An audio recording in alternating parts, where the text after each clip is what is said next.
할렐루야. 우리 좌우에 계시는 성도님들과 인사하겠습니다. 잘 오셨습니다. 네. 한 번 더 이렇게 인사했으면 좋겠습니다. 한 주간 수고 많으셨습니다. 네. 사랑하는 성도 여러분, 우리는 지난 몇 주간 믿음과 삶에 대해서 특히 그 믿음이 시험받는 자리에 대한 이야기들을 나누었습니다. 우리의 말과 언어에 관련해서, 그리고 우리의 관계들, 또 물질과 직장, 우리의 선택의 순간들이 이 믿음의 시험의 자리가 될 때가 있다는 것을 우리가 살펴봤습니다. 이건 전부 우리의 일상과 관련되어진 이야기들이죠. 그렇게 보면 우리의 신앙의 여정에는 여러분 예외 없이 무엇이 존재한다는 것을 인정할 수밖에 없습니까? 시험이 존재한다. 믿음의 길을 걷는다는 것은 결코 시험이 없는 안전한 길로 들어서는 것을 의미하는 것이 아닙니다. 오히려 성경은 믿음의 삶이 시작되는 그 순간부터 우리는 반드시 시험이라고 하는 현실을 마주하게 된다고 분명히 말씀합니다.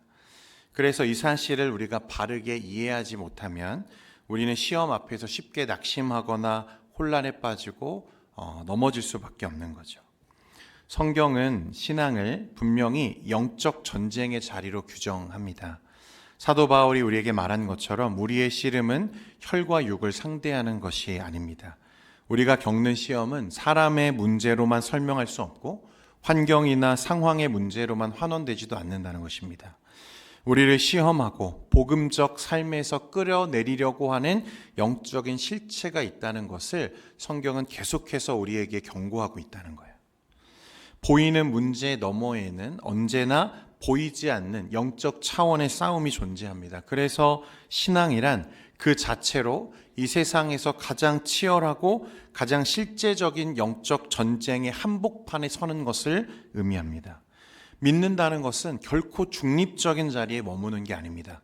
여러분, 그러니까 오카는 목사님이 말씀하신 것처럼 혹시 내가 신앙의 여정을 사는 가운데 있는데 고난이나 시험이 전혀 없다? 그것은 자신의 소속을 돌아봐야 된다고 말씀했어요. 여러분, 그러니까 우리는 지금 어디 위에 있습니까? 이 영적인 전쟁터 한복판에, 영적 전선 위에 서 있다는 것을 한시도 잊지 마시기를 축원드립니다. 이 영적 전쟁의 현실은요, 성경에 나와 있는 믿음의 조상들, 믿음의 사람들을 통해서도 더 분명하게 드러나죠.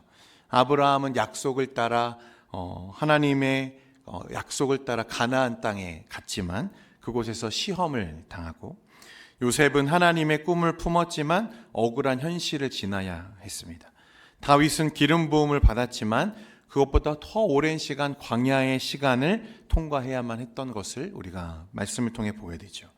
심지어 우리 주님 예수 그리스도께서도 사역을 시작하시는 그 시점에서 광야에서 이 사탄에게 시험을 받으셨다는 것을 우리가 말씀을 통해 보게 됩니다.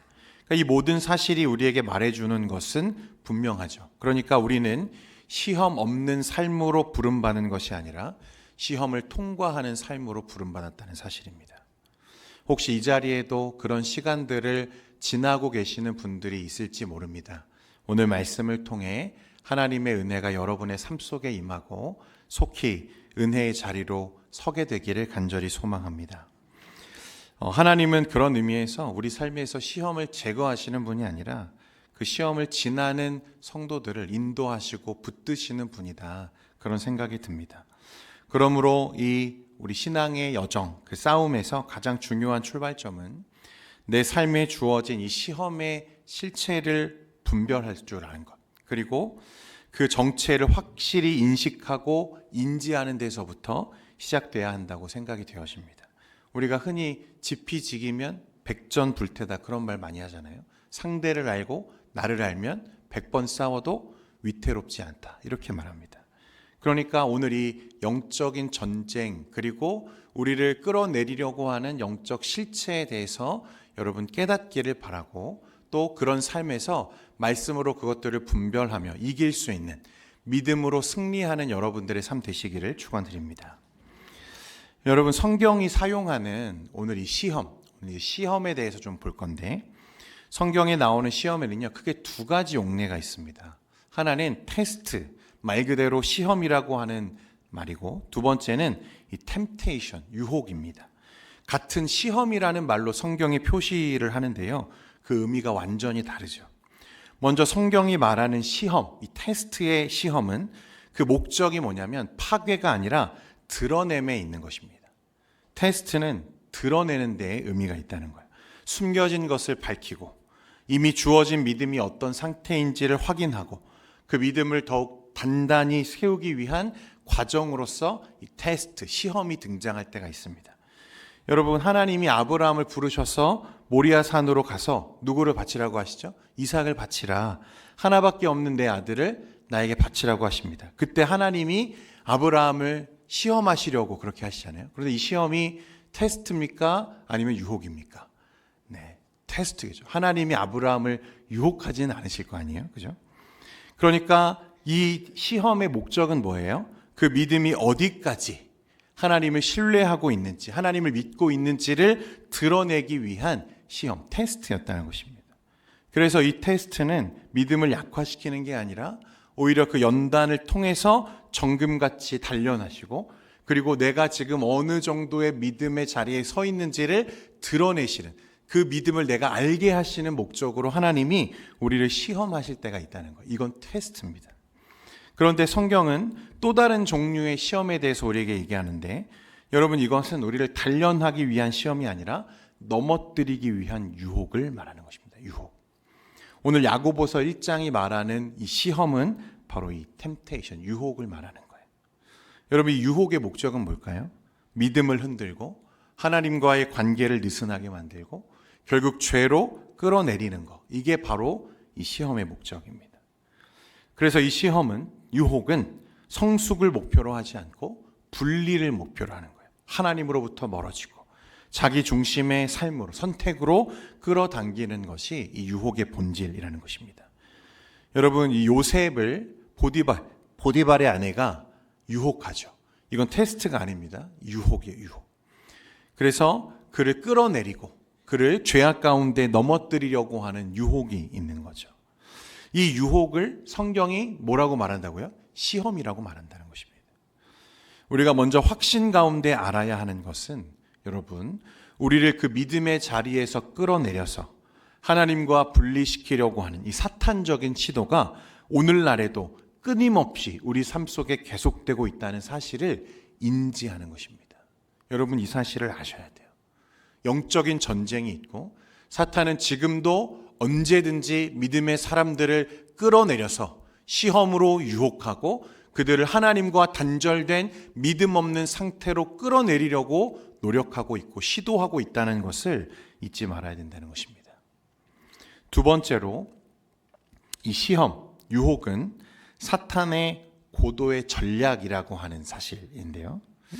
제가 목회 현장에서 자주 느끼게 되는 것이 무엇이냐면, 이 사탄의 시험이라고 하는 거, 여러분, 이거 결코 거창한 어떤 큰 도전을 우리에게 주는 그런 게 아닙니다.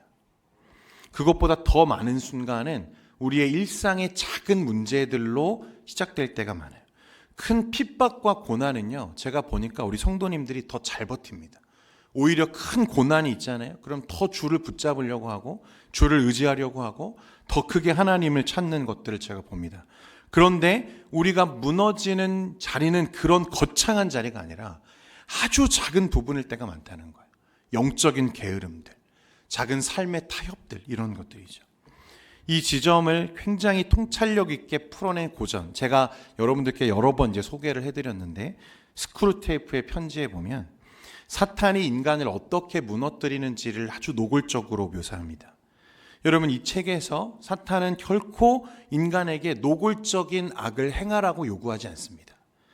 이제 막 복음적 삶으로 들어서려고 하는 한 사람에게 사탄은 어떻게 말하냐면, 지금이 점심시간이라고 하는 것을 생각나게 만든다는 거예요. 이런 정도예요. 그래서 내가 지금 배가 고픈 상태라는 것을 기억나게 하는 거, 이게 사탄의 시도라는 거예요. 그런데 놀랍게도 복음의 문턱에서 이제 주를 향해서 일어나려고 했던 그 사람이, 이제 배가 고프니까 일단 가서 밥을 먹고 와서 다시 생각해 봐야지 하고 자리를 떴는데 그 이후에 돌아와요, 안 돌아와요? 돌아오지 않더라는 거예요. 이게 사탄의 전략이라는 것입니다. 신앙을 당장 버리라고 말하지 않았어요. 대신 이렇게 말하는 거죠. 조금만 미뤄두라는 거예요. 그 정도쯤은 괜찮지 않냐는 것입니다. 지금은 네 상황이 조금 열악하니까 그거 좀 지나고 나서 예수 잘 믿으면 되지, 이런 말을 한다는 거예요. 사탄의 전략은 파괴가 아니라 그래서 유혹이고 시험이고 타협으로 우리를 끌어갈 때가 참 많다는 것입니다. 믿음을 한 번에 무너뜨리기보다 믿음이 작아지는 삶에 익숙해지도록 만들고 결국은 하나님 없는 삶으로 그를 끌어내리는 거예요. 존 버년의 철로 역정에도요, 여러분, 크리스천을 가장 위협하는 것은 핍박의 산이 아니라, 절망의 골짜기가 아니라 오히려 아늑한 우회로, 편리한 길, 조금 쉬어도 괜찮아 보이는 장소가 더 위협적으로 등장합니다. 그러니까 신앙의 여정에서 가장 치명적인 순간은 어떻게 보면 이런 경계가 풀어지는 그런 느슨한 상태를 말씀하는 거죠. 그래서 사탄은 우리를 지금 당장 넘어뜨리려고 하는 전략보다 타협하게 만들고, 타협에 익숙하게 만들고, 마침내 믿음 없는 삶이 자연스러워지도록 우리를 만들어 간다는 거예요. 기도하지 않는 하루, 말씀 없이 보내는 주일, 작은 불순종 하나하나가 반복되면서 어느 순간 우리는 하나님과 멀어지고 믿음을 잃어버린 것이 아니라 믿음 없는 삶에 익숙해져 있는 우리를 발견하게 된다는 것입니다. 그래서 시험은 여러분, 외적인 환경의 문제가 아니라 내면의 분별에서부터 시작되는 거예요. 무엇이 분명한 유혹이고 무엇이 나를 하나님으로부터 멀어지게 하는, 나를 그 복음적 삶에서 끌어내리고 있는, 그래서 나는 여전히 하나님을 향해서 내 모든 역량과 열정을 다해 하나님을 섬기고 싶은 마음이 있는데 내 삶을 그렇게 하지 못하도록 가로막고 있는 그 무엇이 있는지, 여러분, 분별하는 우리의 영적인 감각이 필요하다는 것입니다. 시험을 단순한 시험으로 보지 않고 그 안에 숨어 있는 유혹의 방향을 읽어낼 수 있을 때 비로소 이 영적 전쟁을 제대로 싸울 준비를 우리가 하게 된 거예요. 오늘 이 영적인 시험과 유혹에 관련해서 가장 모범이 되는 본문은요, 여러분, 마태복음 4장입니다. 여기 보면 예수님께서 이제 광야에서 사탄에게 시험을 받으시는 장면이 나오죠. 제가 이 본문은 나중에 따로 더 자세하게 설교를 할 기회가 있을 거라서 오늘은 좀 필요한 부분만 좀 살펴보겠습니다. 마태복음 4장 1절에 보니까요, 이렇게 말씀이 되어 있어요. 그때 예수께서 성령에게 이끌려 마귀에게 시험을 받으러 광야로 가사. 여러분, 누구에게 이끌렸다고 했습니까? 마귀에게 이끌렸어요? 성령에게 이끌려서 예수님이 어디로 가셨습니까? 이거 혼돈하시면 안 돼요, 여러분. 예, 사탄이 예수님을 광야로 끌고 간 게 아니라 성령의 이끌림을 따라 예수님이 광야에 가셨다고 말씀해요. 자, 그럼 여기서 나오는 시험, 이 시험은 테스트입니까? 아니면 템테이션입니까? 예, 유혹이죠, 유혹. 사탄의 목적이 뭐예요? 예수님이 이 땅에 오신 그 사명적 목적, 하나님 아버지의 뜻을 이루고 순종으로 그 구원을 완성하려고 하시는 예수님의 사명을 이 시험을 통해 무엇하려고요? 무너뜨리려고 지금 하고 있다는 거예요. 자, 그런데 여러분, 과연 이 사탄이라고 하는 존재가 예수님을 시험할 수 있는 존재입니까? 여러분, 어떻게 생각하세요? 이 사탄이 예수님을 시험한다. 저는 이 본문 자체가 굉장히 기분이 나쁘더라고요. 아니, 한 주먹거리도 안 될 것 같은 이 사탄이 어떻게 우리 예수님을 시험할 수 있나, 그런 생각을 어렸을 때 좀 많이 했던 것 같아요.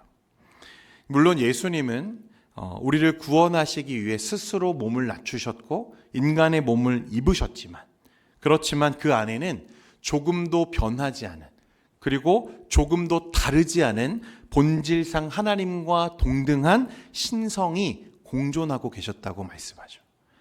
그러니까 여러분, 원래라면 사탄이 예수님을 그 권위나 능력으로 시험할 수 있다 없다? 없는 게 당연하죠. 예수님은 시험 받으실 분이 아니라는 거예요. 요한 사도가 예수님에 대해서 말할 때 요한복음 1장 1절에 태초에 말씀이 계시니라, 이 말씀이 하나님과 함께 계셨으니 이 말씀은 곧 누구이시라? 하나님이시라. 예수님이 하나님이시다. 요한복음 1장 14절에 말씀이 육신이 되어 우리 가운데 거하심에 우리가 그의 영광을 보니 아버지의 독생자의 영광이요 은혜와 진리가 충만하더라. 그런데 그 하나님이신 말씀이신 주님이 육신이 되어서 우리 가운데 오셨다는 거예요. 그게 예수님이시죠.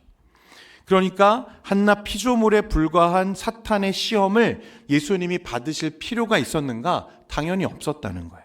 본질적으로 사탄은 예수님을 시험할 수 있는 그런 존재가 아닙니다.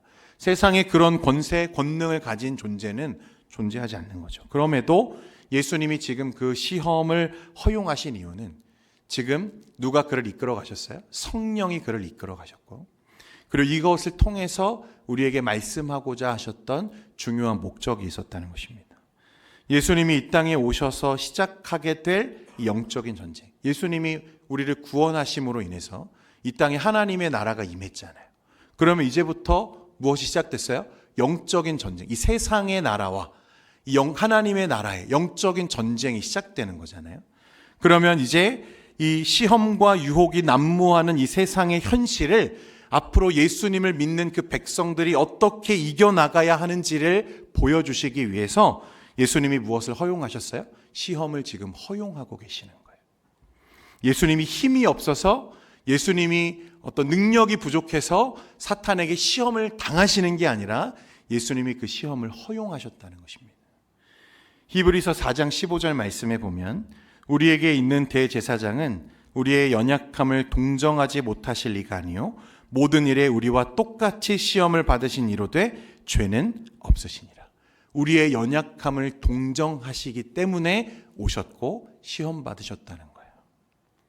그래서 예수님의 이 광야 시험은요, 장차 시험 앞에 서게 될 모든 성도들을 위한 교본과 같은 장면입니다. 교본. 자, 먼저 첫 번째 시험이 뭡니까, 여러분? 사탄이 예수님께 무엇을 요구하죠? 내가 하나님의 아들이거든 이 돌들로 무엇을 만들어봐라? 떡이 되게 해라. 이 시험을 받고 계시는 예수님은 지금 어떤 상태였습니까? 40일 동안 먼저 금식하신 후라 굉장히 줄이신 상태였어요. 굶주려 있는 상태. 그 인성으로 입으신 육체로 말미암아 굶주림이 극에 달해 있는 상태였습니다. 그런 상태에서 돌들로 떡이 되게 하라. 그러니까 너의 굶주림을 채워라, 이런 말이죠. 자, 여러분, 사탄이 굉장히 지혜로운 존재죠. 그러니까 이미 예수님이 굶주린 상태라는 것을 간파했어요. 그리고 지금 그 가장 약한 부분을 지금 시험하는 것입니다. 그러니까 사탄의 공격은 아무렇게나 오지 않아요. 내가 가장 약할 때, 내가 가장 취약한 부분에서 시작된다는 것을 말씀하는 거예요. 사람들마다 다 약점이 있죠. 어떤 사람은 관계가 약하고, 어떤 사람은 물질에 약하고, 어떤 사람은 성품이 약점이고, 사탄이 그걸 알아요, 몰라요? 정확하게 안다는 거예요. 그리고 집요하게 그 약점을 잡고 우리를 공략해 오는 거죠. 이게 사탄의 지혜로움이죠. 자, 예수님의 경우에 사탄이 지금 네가 만약 하나님의 아들이거든 이렇게 말했습니다. 여러분, 사탄이 그러면 예수님이 하나님의 아들임을 알까요, 모를까요? 몰라서 이렇게 말했겠습니까? 그는 하나님의 아들이시고 예수님이 이 땅에 왜 오셨는지를 누구보다 잘 알죠. 그는 이미 무엇 때문에 예수님이 이 자리에 오셨는지를 잘 안다는 거예요. 그러면 왜 예수님께 이 돌들로 떡을 만들라고 했을까? 예수님이 가장 굶주려 있는 그 상태에서 왜 사탄은 이 돌들로 떡을 만들라고 했는가? 생각해 보면 예수님은 충분히 그럴 만한 능력이 있으시죠. 그죠? 왜냐하면 우리가 후에도 보게 되겠지만 물고기 2마리와 보리떡 5개로 몇 명을 먹이시는 분이에요? 5,000명을 먹이시는 분이죠. 그러니까 이 돌들로 떡이 되게 하는 것쯤은 예수님께 어려운 일이 아니었겠죠. 이 세상을 오직 말씀으로 단 7일 만에 창조하신 그 창조의 본질이신 분께서 못하실 일이 과연 어디 있느냐는 거예요. 그런데 지금 여기에는 어떤 의도가 있는 거죠? 지금 예수님이 그렇게 돌을 떡으로 만들어서 자신의 굶주림을 채우라고 하는 사탄의 의도가 무엇이냐는 것입니다. 여러분, 앞에서도 말했지만 지금 예수님을 광야로 이끄신 분은 사탄이 아니라 성령이셨어요. 마가복음에 보면 성령이 예수님을 내몰았다 이렇게 말씀하거든요. 그러니까 지금 예수님이 광야에서 40일간 금식하며 줄이신 이유는 오직 누구의 뜻이었어요? 아버지와 성령의 인도하심이었다는 거예요. 그런데 저 사탄이 종용하는 대로 예수님께서 이 돌로 떡을 만들어서 자신의 결핍을 사용하는데 사용하신다면 그것은 누구를 거스르는 거예요? 아버지의 뜻을 거스르는 게 되는 거예요. 어려운 일이 아니죠. 예수님께는 그냥 누워서 떡 먹는 것처럼 쉬운 일이었어요. 이 돌들로 떡을 만드는 건 결코 예수님께 어려운 일이 아니라고요. 그러니까 하나님의 뜻과 때를 기다리지 말고 너 스스로 할 수 있는 일을 하라고 지금 종용하고 있는 거예요. 동시에 하나님을 신뢰하는 방식에 대해서 지금 시험하고 있는 것입니다. 이것을 위해서 사탄은 지금 예수님이 줄이신 상태라는 것, 그 문제에 계속 집중하도록, 관심을 갖도록 종용하고 있었다는 거예요. 두 번째는요, 두 번째 시험은 사탄이 예수님을 어디로 데려가죠? 성전 꼭대기로 데려가요. 그리고 뭐라고 말합니까? 여기서 뛰어내려라. 뛰어내려봐라. 그러면 네가 만약 여기서 뛰어내리면 네가 하나님의 아들이라면 누가 너를 붙들 거다? 천사가 와서 너를 붙들지 않겠냐? 이게 말씀을 인용하는 거예요. 네가 만약 여기서 뛰어내리면 천사가 너를 붙들 텐데 그러면 대번에 너를 사람들이 메시아로 인정해 줄 거야. 이 말입니다. 여러분, 성전 꼭대기라는 게 참 중요해요. 성전에는 사람이 늘 많잖아요. 그래서 성전에서 뛰어내린다는 건 사람들에게 보여주라는 거거든요. 드러내라는 거죠. 그러니까 그 사람들이 보면, 천사가 너를 수종드는 걸 보면 네가 이 땅에 온 메시아라는 걸 단번에 알지 않겠어? 지금 이 말을 하는 것입니다. 그런데 예수님이 이 땅에 오신 이유는 그 사람들의 인정을 받기 위해서 오신 게 아니죠. 예수님은 왜 오셨어요? 우리를 위해서, 우리를 대신해서 죽기 위해 오셨잖아요. 그래서 예수님은 이 유혹도 말씀으로 거절하십니다. 세 번째 시험에서 사탄은 이제 예수님을 산 위로 데려가죠. 그리고 세상의 모든 영광을 보여주면서 네가 만약 나에게 엎드려 절하면 내가 이 모든 것을 너에게 주리라, 이렇게 말씀합니다. 이건 뭘 의미하는 거죠? 야, 꼭 십자가에 죽을 필요 있어? 꼭 그렇게까지 할 필요 있어? 그냥 나에게 절 한 번만 해. 그러면 네가 원하는 걸 내가 다 어떻게 한다는 거야? 주겠다는 거야. 그러니까 쉽게 가자는 것입니다. 너무 힘들게 갈 필요 없고 편한 길로 가자고 말하는 거예요. 사탄은 예수님을 노골적인 죄로 끌고 가려고 한 적이 없어요. 예수님의 필요를 채우라고 말하고 그 정체성을 흔들려고 하고 그 사명의 자리에서, 본질적인 영역에서 하나님이 기뻐하시는 방식이 아닌 쉬운 길을 선택하라고 종용하고 있다는 거예요. 이것이 예수님이 광야에서 받으신 시험의 실체였습니다. 여러분, 그리고 저와 여러분이 매일같이 받고 있는 시험이 이런 종류의 시험이라는 거예요. 오늘 말씀에 보면 사탄의 계략도 참 놀랍지만 예수님의 대처는 더 놀랍죠. 예수님은 세 가지 시험 모두 무엇으로 감당하십니까? 신적인 능력이었나요? 남들보다 특출난 무엇으로 그것을 감당하십니까? 아니요. 기록되었을 때라고 하는 이 말씀, 하나님의 말씀으로 이 시험을 이기고 계시다는 거예요. 마태복음 4장 4절 말씀인데요. 같이 한번 읽겠습니다. 마태복음 4장 4절입니다. 시작. 예수께서 대답하여 이르시되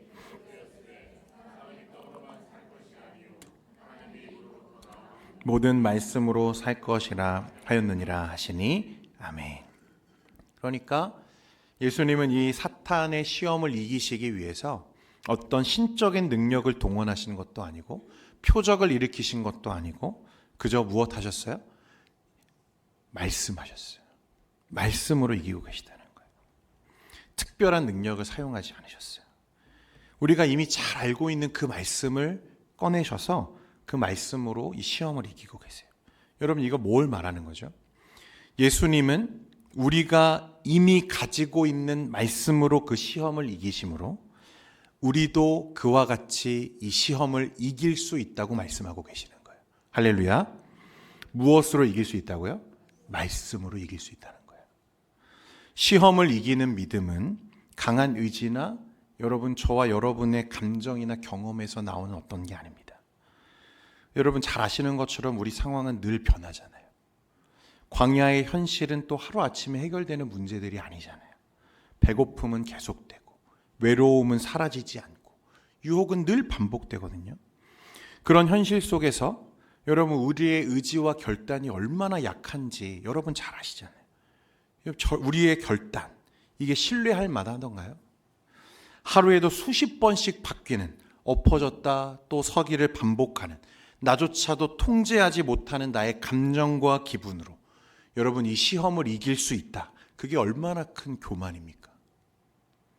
그러니 우리가 붙잡고 집중해야 할 것은 여러분 그 상황도 아니고 내 안에 있는 어떤 무언가가 아니라는 거예요. 그 어떤 순간에도 흔들리지 않고 영원히 변하지 않는 진리, 생명의 말씀, 하나님의 말씀을 붙들라고 주님 우리에게 말씀하고 계시다는 것입니다. 그래서 사탄은 여러분 우리가 계속 무엇에 집중하게 만들죠? 그 상황에 집중하게 만들죠. 오늘 예수님의 경우에는 그 결핍되어진 굶주림에 주목하라고 계속 우리를 종용해요. 그래서 그 문제와 결핍에 함몰되게끔 계속해서 우리에게 생각을 집어넣죠. 하나님과 관계없는 방식으로 이루어진 선택들로 그런 결핍을 채우라고 우리를 이끌어가기 시작해요. 그 정도는 괜찮다고 말하면서 우리를 늘 끌고 가는 거죠. 그런데 그런 시험은 늘 우리와 하나님을 갈라놓고 멀어지게 하고 결국 하나님 없는 삶으로 우리를 끌어내린다는 것입니다. 사랑하는 성도 여러분, 여기서 우리는 다시 한번 우리의 영적인 전선을 분명히 확인할 필요가 있어요. 지금 우리가 싸우고 있는 싸움은 겉으로 보이는 상황과 문제에 있는 게 아닙니다. 곧 우리의 육의 싸움이 아니라는 거예요. 관계가 흔들리고 재정이 막히고 마음이 무너지는 그 모든 사건들의 뒤에는 우리의 믿음을 하나님에서부터 떼어놓으려고 하는 보이지 않는 더 치열한 영적인 전쟁이 계속되고 있다는 것을 말하는 거예요. 에베소서 6장 12절에 우리의 씨름은 혈과 육을 상대하는 것이 아니요 통치자들과 권세들과 이 어둠의 세상 주관자들과 하늘에 있는 악의 영들을 상대함이라고 했습니다. 또 오늘 야고보 사도도 우리에게 말씀하죠. 14절과 15절 말씀 다시 한번 읽겠습니다. 14절 15절입니다. 시작. 오직 각 사람이 시험을 받는 것은 자기 욕심에 끌려 미혹됨이니 욕심이 잉태한 즉 죄를 낳고 죄가 장성한 즉 사망을 낳느니라. 그러니까 시험은 밖에서 오고 어디에서 자라요? 우리 안에서 자란다고 말씀하는 거예요. 그래서 이것을 이길 수 있는 유일한 방법은 오늘 주님이 우리에게 말씀하신 무엇밖에 없어요? 말씀밖에 없다는 거예요. 그래서 바울 사도는 우리에게 영적인 무장을 지시하죠. 에베소서 6장 13절에서 17절 말씀 보십시오. 그러므로 하나님의 전신갑주를 취하라. 이는 악한 날에 너희가 능히 대적하고 모든 일을 행한 후에 서기 위함이라. 그런즉 서서 진리로 너희 허리띠를 띠고 의의 호심경을 붙이고 평안의 복음이 준비한 것으로 신을 신고 모든 것 뒤에 믿음의 방패를 가지고 이로써 능히 약한 자의 모든 불화살을 소멸하고 구원의 투구와 성령의 검 곧 무엇을 가지라? 하나님의 말씀을 가지라. 성령의 검이 무엇이라고요, 여러분? 하나님의 말씀이라는 거예요. 히브리서 4장 12절과 13절에도 여러분 이 말씀은 같이 한번 읽겠습니다. 시작. 하나님의 말씀은 살아있고 활력이 있어 좌우의 날선 어떤 검보다도 예리하여 혼과 영과 및 관절과 골수를 찔러 쪼개기까지 하며 또 마음의 생각과 뜻을 판단하느니 지으신 것이 하나도 그 앞에 나타나지 않음이 없고 우리의 결산을 받으실 이의 눈앞에 만물이 벌거벗은 것 같이 드러나느니라. 아멘. 사랑하는 여러분, 시험 없는 인생은 없습니다. 혹시 여러분의 삶에 이 시험이 찾아왔다면 여러분 하나님의 말씀 안에서 시험을 이기는 믿음 위에 서는 우리 성도들 되시기를 축원드립니다. 말씀에 악에게 지지 말고 선으로 악을 이기라고 했어요. 그리고 그 시험을 이긴 자에게 하나님이 무엇을 약속하십니까? 오늘 야고보서 1장 12절에 시험을 참는 자는 복이 있나니 이는 시련을 견디어낸 자가 주께서 자기를 사랑하는 자들에게 약속하신 생명의 면류관을 얻을 것이기 때문이라. 할렐루야. 여러분, 그러니 시험 없는 삶을 구하는 것보다 시험을 이기는 믿음을 구하는 여러분 되시기를 바랍니다. 하나님이 저와 여러분에게 원하시는 삶은 큰 능력과 대단한 권세를 행하는 그런 삶이 아니라 하나님의 말씀 안에 살면서 그 말씀에 순종하는 사람 되기를 원하신다는 사실입니다. 오늘 그 하나님을 향한 마음이 여러분의 기도가 되기를 원합니다. 하나님께 그런 마음을 구하시기를 바라요. 시험은 늘 계속될 겁니다. 앞으로 끊임없이 여러분들의 삶 속에 여러분들을 끌어내리려고 하는 사탄적 시도들이 계속될 거예요. 그때마다 여러분 무엇으로 싸우시겠습니까? 무엇으로 그 말씀 앞에 서시겠습니까?